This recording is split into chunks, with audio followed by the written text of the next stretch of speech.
nunna iswati lang sakade.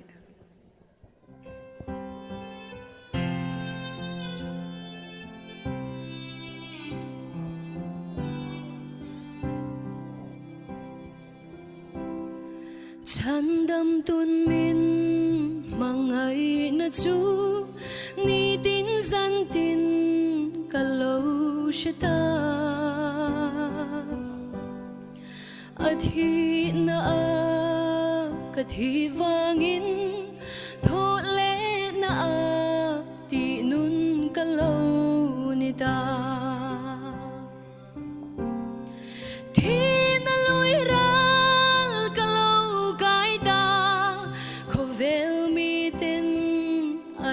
sẽ thiam lâu hele in hiral masela kanun chu iswa ani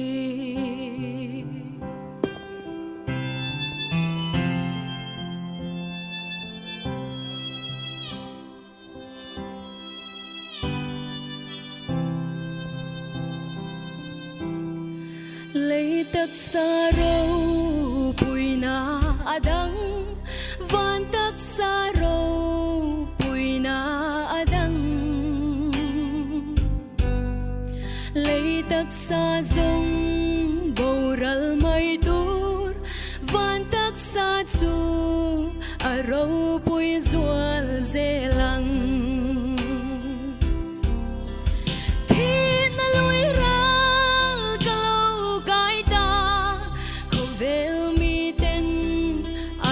sẽ thiam lâu hele in hiral masela kanun na chu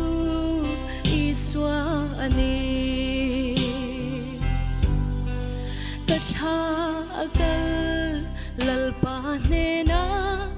van sang mu ang in aleng ve Katsol ta Krista Katswa sandon hele she om ram hi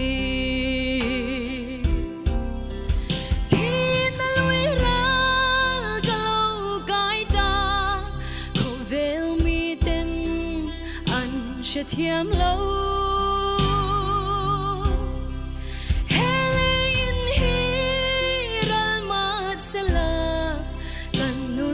chu iswa ani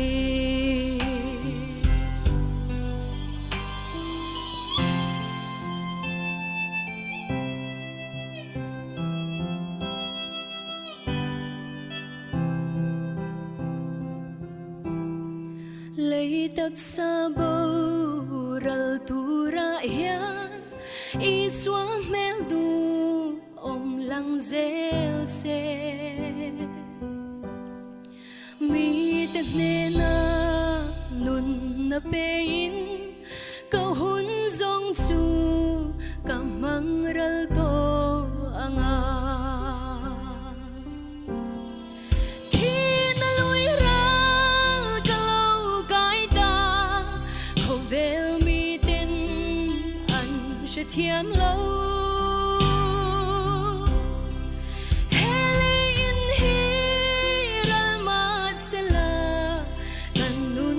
chu iswa ani hele in hiral masela kanun chu iswa ani lalpan ro puina changlo se